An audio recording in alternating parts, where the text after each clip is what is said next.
Oke, Assalamualaikum warahmatullahi wabarakatuh, teman-teman. Eee, Pada video ini saya akan menjelaskan, perihal tugas fase 4 ya. Fase 4 ini adalah, fase terakhir dalam pengerjaan tugas kelompok. Nah ini, sekaligus juga menandakan bahwa, UTS telah selesai dan kita masuk, kepada, fase-fase akhir dalam perkuliahan MSSI. Nah, di minggu depan ya, direncanakan akan ada dosen tamu ya, kelasnya akan digabung kemungkinan besar, tapi masih menunggu kesediaan dari dosen tamunya. Kalau memang, sampai minggu depan, belum ada kesediaan dari dosen tamu, kemungkinan besar minggu depan, tidak ada perkuliahan ya, kemudian kehadiran dosen tamu akan digantikan di, hari berikutnya ya, hari lain ya nanti, eee nunggu dari keputusan, dosen untuk bergantian kuliah dosen tamu.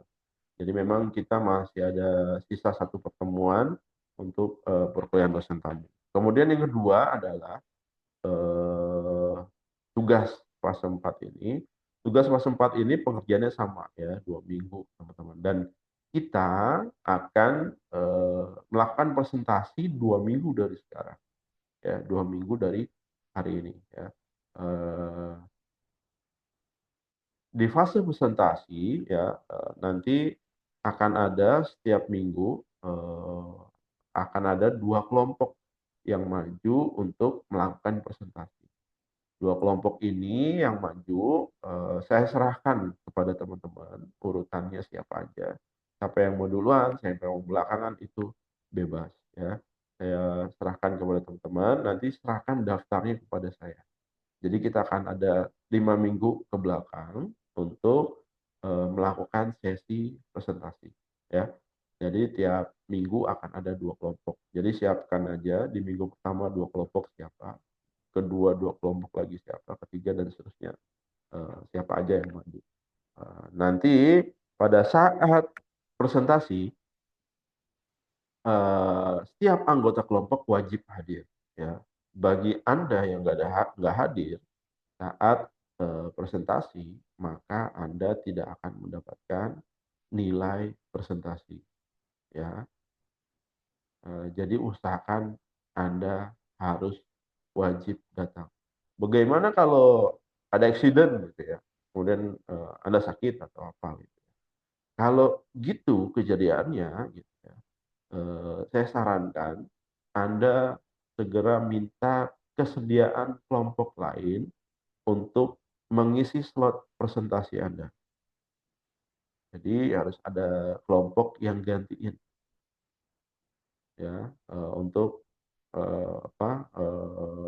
menggantikan slot presentasi kelompok Anda. Kalau nggak ada juga gimana ya, harus ada ya teman-teman, karena di tiap kelompok nggak bisa, karena pertemuan kita, tight gitu ya, maka nggak bisa dalam satu minggu itu nggak bisa kosong gitu ya. Jadi tiap minggu harus ada 2 kelompok. Jadi usahakan pastikan ada penggantinya ya. Dan yang kedua yang pertama tadi usahakan, pastikan Anda datang, saat, fase presentasi. Oke, apa aja yang perlu dipersiapkan, dalam presentasi, silakan nanti Anda, buat slide ya, dari rangkuman tugas fase 1, fase 2, fase 3, fase 4 ya. Anda buat rangkumannya, Anda presentasikan nanti. Nah, waktu presentasinya itu selama 20 menit, teman, maksimal 20 menit. Jadi jangan terlalu banyak bertele-tele gitu ya. Eee, Anda pantunnya 5 menit, nah itu udah wasting time menurut saya. Jadi bicarakan yang penting-pentingnya saja dalam, pengerjaan case study Anda. Nah ini juga melatih Anda nanti, sewaktu-waktu kalau meng-handle, pekerjaan ini gitu ya. Anda diminta presentasi dan waktu dari stakeholders Anda pasti nggak banyak. Mereka akan banyak bertanya ketimbang mendengarkan gitu ya. Jadi usahakan, di 20 menit ini Anda paparkan sejelas-jelasnya, sedetail-detailnya, tapi dalam tempo 20 menit, tidak lebih dari itu. Nanti saya akan berlaku sebagai timekeeper ya, eh, atas sisa waktu dari presentasi. Kalau misalkan Anda sudah 20 menit, maka saya akan hentikan presentasi Anda. Kalau saya hentikan presentasi Anda, nah, eh, sebelum presentasi Anda selesai, nah boleh jadi akan ada materi-materi yang belum tersampaikan. Nah itu akan menjadi catatan buruk buat kelompok Anda. Oke, jadi pengumpulan nanti dokumen fase 4. Di fase 4 kita belum masuk ke penjelasan. Fase 4, kemudian nanti pengumpulan 2 minggu dari sekarang itu dokumen doc dari tugas Anda, ditambah dokumen PowerPoint dari slide presentasi Anda. Oke, itu. Kemudian saat melakukan presentasi, Anda diharapkan untuk aktif, ya, eh, aktif dalam berdiskusi. Jadi jangan Anda menjadi silent leader atau Anda cuma ikut aja di situ, maju aja di depan, nggak ngomong apa-apa, diem aja gitu. Jangan seperti itu, teman-teman. Kalau gitu, nanti ada poin keaktifan Anda kosong. Jadi saat Anda di depan, usahakan Anda menjawab atau Anda menambahkan anything gitu ya. Nanti tim dosen dan tim asisten itu akan melakukan penilaian saat Anda maju presentasi. Oke, urutan presentasi silakan terserah Anda.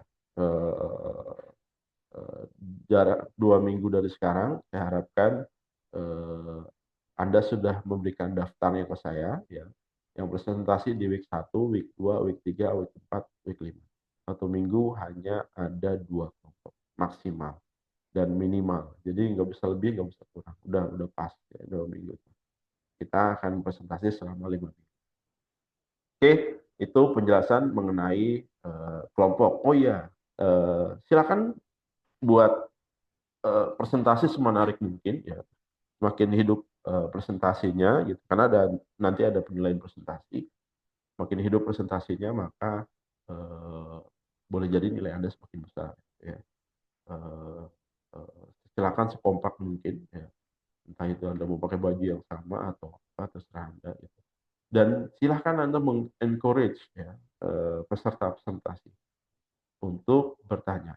Peserta presentasi siapa aja? Yaitu mahasiswa yang tidak presentasi, ya, mahasiswa dari kelompok lain, ditambah dengan dosen dan asisten. Nah, itu adalah peserta presentasi. Metodenya gimana? 20 menit Anda melakukan presentasi, nanti sekitar 40 menitan, karena waktu kita sekitar 1 jam 25 menit ya, 1 jam 25 menit, 1 jam 15 menit, sorry. 1 jam 15 menit, artinya 75 menit ya. Jadi 20 menit Anda presentasi, 40 menit Anda berdiskusi dengan anggota kelompok lainnya. Ya, teman-teman dari anggota kelompok dipersilakan untuk bertanya, ya, atau mengomentari kurangnya di mana, ketidakjelasannya di mana, anything gitu ya, terserah. Eh, Asalkan dalam koridor lingkup case study yang dipresentasikan. Dilarang bertanya di luar konteks itu. Nanti sisa waktunya sekitar 15 menit itu menjadi eh, komen masukan yang diberikan oleh dosen dan asisten. Nanti Anda juga di-challenge juga nih sama dosen. Kenapa analisis Anda begini? Kenapa begitu? Kenapa hasilnya seperti itu? Kemudian align nggak antara kondisi as is dan future-nya gitu. Align nggak dengan visi misinya dan segala macam. Nah itu Anda akan diukur ya, dan dipertanyakan. Usahakan bangun kerangka berpikir yang sebaik mungkin agar penjelasannya lebih diterima, lebih make sense, masuk di akal gitu ya. Oke, kemudian berikutnya adalah eh, anggota kelompok yang bertanya. Tadi kan ada keaktifan kelompok yang presentasi, ada juga nilai keaktifan individu. Keaktifan individu ini dinilai dari seberapa aktif Anda eh, apa saat fase diskusi. Ini di luar kelompok yang maju ya. Jadi Anda yang sebagai peserta diskusi ya dari kelompok lain gitu ya, itu usahakan seaktif mungkin teman-teman, karena ada nanti ada penilaian, ada salah satu komponennya adalah keaktifan individu ya. Jadi keaktifan individu didapat dari mana? Dari pertanyaan atau tanggapan atau respons ya yang Anda berikan kepada anggota kelompok atau kelompok yang maju presentasi. Anda bertanya, semakin banyak bertanya, semakin banyak Anda memberikan komentar, maka nilai penilaian Anda akan semakin besar. Jadi boleh jadi nanti setelah diakumulatif, ya Anda di kelompok yang sama, si A, si B, si C gitu ya, yang aktif cuma si B nih. Dia aktif di kelompok, ada aktif juga secara individu gitu ya. Boleh jadi si B ini lebih tinggi nilai tugas kelompoknya dibanding A dan C. Boleh jadi seperti itu. Jadi kalau Anda mau memperbesar nilai individu, silahkan Anda aktif dalam berdiskusi. Oke, itu menjadi salah satu poin penilaian. Oke, berikutnya mengenai pengumpulan tugas. Pengumpulan tugas ini 2 minggu dari sekarang dikumpulkan ada 2 dokumen. Ya. Yang pertama adalah dokumen tugas ya, yang dalam bentuk Word yang biasa Anda kumpulkan. Yang kedua adalah dokumen PPT, PowerPoint, slide presentasi Anda. Itu dikumpulkan di waktu yang sama. Anda mau majunya di week kedua, week ketiga, week keempat, week kelima gitu, nggak ada persoalan. Anda harus kumpulkan. Nah setelah itu, Anda mau majunya week 1, week 2 sampai week 5 gitu ya, Anda tidak bisa melakukan revisi atas PPT-nya. Artinya apa? Artinya Anda nggak bisa melakukan perbaikan dokumen atau perbaikan analisis, gitu nggak bisa. Nah, ini juga memberikan keadilan ya bagi teman-teman yang mungkin yang maju di di week pertama gitu ya. Ini silakan kumpulkan dan usahakan jumlah slide-nya sesuai dengan waktu yang disiapkan ya, waktu yang tersedia 20 menit. Jadi jangan terlalu panjang-panjang, jangan terlalu bertele-tele gitu ya. Begitu Anda presentasi, kalaupun gantian gitu ya, pastikan Anda bicara poin-poinnya saja. Jangan terlalu banyak berimprovisasi. Anda pantunnya 5 menit gitu ya. Anda menjelaskan satu isu gitu ya, terlalu over sehingga part yang lain menjadi hilang maknanya. Itu akan kurang baik juga bagi penilaian Anda saat maju gitu ya. Jadi usahakan 20 menit tersebut dimanfaatkan sebaik mungkin untuk melakukan presentasi. Dokumen yang dikumpulkan, dokumen doc, tugas, plus PPT. Oke, itu tadi keaktifan individu sudah, ya, keaktifan di kelompok juga sudah. Eh, Nah, sekarang masuk kita ke penjelasan tugas. Nah, di fase 4 ini kita bicara tentang ASN Management Strategy. Ini adalah fase akhir dalam pembuatan ASNT Strategic Plan. Apa aja yang dibicarakan gitu ya? Yang dibicarakan adalah tujuannya dulu, goals-nya adalah merumuskan AS Management Strategi untuk mendukung inovasi bisnis dan strategi sistem informasi. Jadi seperti kita ketahui, eh, SIT Strategic Plan dengan metode word and paper gitu ya. Dia mengeluarkan tiga strategi. Ada business strategi, BSIS strategi, kemudian ada IT strategi, dan ada ISIT strategi. Jadi keluarannya itu Anda mendevelop future strategi dari organisasi. Future business I strategi, IT strategi, dan IT management strategi. Nah, ini juga ya teman-teman ya, di fase 2 kemarin gitu ya, atau di fase 3 yang sedang Anda kerjakan. Eh, jadi catatan ya teman-teman. Eh, ada yang kurang nggak di penjelasan bicara tentang bisnis strategi, IT strategi atau IT management strategi? Ini akan jadi kendala nanti Anda dalam merumuskan future strateginya. Kalau misalkan Anda ada kelemahan dalam penjelasan atau pemaparan di dokumen tugasnya. Jadi Anda bisa melakukan perbaikan untuk fase pijakannya ya, atau fase analisis isunya, mau itu dia eh, permasalahan gitu ya, atau business needs atau kebutuhan bisnis ya. Gimana cara merumuskan strateginya? Merumuskan strateginya ya, Anda bisa melihat apa tahapan feature conditionnya seperti apa. Kalau feature conditionnya sudah terpetakan, maka strategi yang Anda develop itu harus mensupport future future condition dari yang rekomendasi yang Anda keluarkan, gitu ya. Misalkan Anda akan membangun beberapa sistem informasi, gitu. Maka strateginya apa nih untuk membangun sistem informasi? Mulai dari pengajuan approval misalkan ya, persetujuan pembangunan sistem informasi. Apa strateginya? Anda harus ada persetujuan dari commission board, ada standar-standarnya, gitu ya. Strateginya standarisasi bahasa pemrograman atau standarisasi database atau apapun.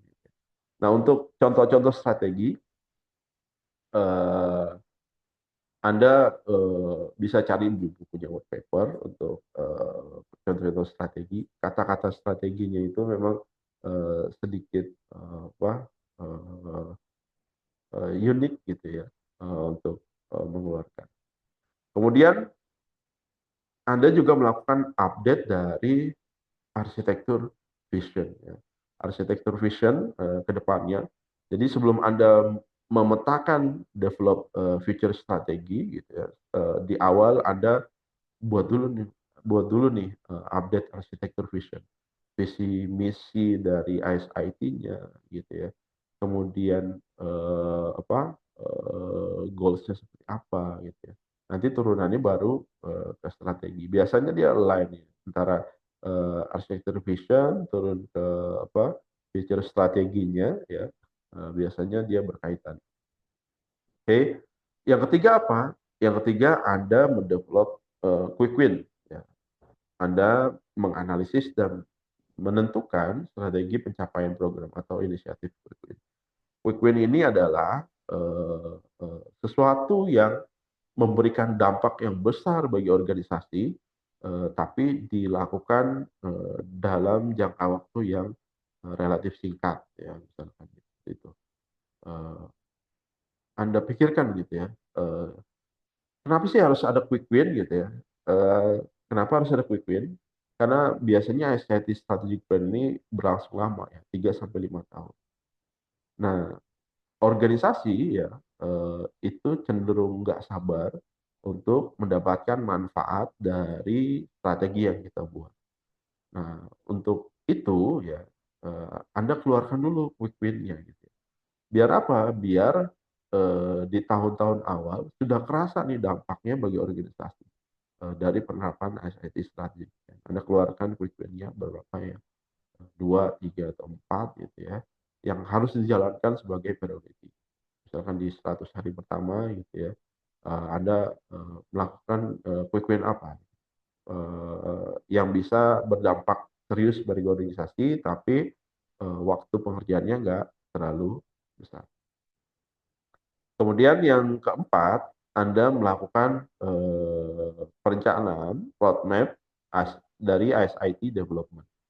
Ya, di fase 2 dan fase 3 Anda merumuskan future condition dari aplikasi, infrastruktur, ya, dan mungkin ada beberapa yang membuat BPR, ya, Business Process Reengineering. Nah, ini ada develop nih roadmap-nya. Misalkan sistem informasi A akan diterapkan di tahun berapa, kuartal berapa, gitu ya. Pengadaan infrastruktur apa akan diterapkan di tahun berapa, kuartal berapa. Buat secara kuartal per 3 bulan, gitu ya. Nanti dia akan diimplementasikan, mulai di-adopt kapan, ya. Dan juga jangan lupa teman-teman ya, setelah Anda buat roadmap, Anda buat cost estimation ya. Silakan asumsi aja Anda dalam misalkan untuk membuat sistem informasi A, asumsinya biayanya sekian. Nah, itu harus realistis ya teman-teman. Eh, apa? Jangan sampai gitu ya. Semua program Anda akan dijalankan di tahun ini pertama. Itu nggak make sense. Kenapa? Karena ada setiap organisasi punya keterbatasan anggaran. Cost estimation-nya harus diperhatikan. Gitu ya. Kalau memang dia anggarannya baru bisa didapat di tahun kedua gitu ya, maka pembangunan informasi future condition dari data application dan teknologinya gitu, data application dan teknologinya ya menyesuaikan gitu ya, sesuai dengan cost yang tersedia. Jadi memang develop roadmap dan cost estimation ini saling berkaitan. Nah, sudah selesai, nanti tinggal diukur alignment-nya dari Anda. Anda cek lagi ya, mulai dari pemetaan kondisi saat ini, pemetaan permasalahan, kemudian usulan dari perbaikan permasalahan atau business needs yang sebelumnya ada analisis, kemudian keluarannya apa, solusinya apa, sampai ke roadmap-nya. Itu udah align atau belum? Jangan sampai nanti Anda mengeluarkan usulan sistem informasi, tapi Anda nggak ngelihat kondisi esisnya. Kondisi esisnya nggak ada, tahu-tahu tiba-tiba membangun infrastruktur A, membangun infrastruktur B. Itu akan jadi pertanyaan, kenapa Anda membangun itu? Ada permasalahan apa? Dan juga di exercise lagi teman-teman, benar nggak usulannya? Membangun data center tier 1 gitu ya. Itu akan jadi pertanyaan, kenapa tier 1? Ada masalah apa dengan tier 1? Kenapa nggak pakai cloud aja? Kenapa harus membangun data center? Ya, itu harus ada justifikasinya, teman-teman. Jadi nggak asal Anda saran dan usul aja, nggak seperti itu ya, teman-teman. Oke, itu tas Anda di fase keempat. Nanti silakan Anda kerjakan waktu pengumpulan eh, 2 minggu dari hari ini. Ya. Eh, 2 minggu dari hari ini juga kita akan melakukan presentasi. Jadi eh, eh, daftar dari kelompok yang maju presentasi saya tunggu di WhatsApp group ya sebelum presentasi dilakukan. Oke, demikian penjelasan yang dapat saya sampaikan ya. Terima kasih atas perhatian dan kerjasamanya. Assalamualaikum warahmatullahi wabarakatuh.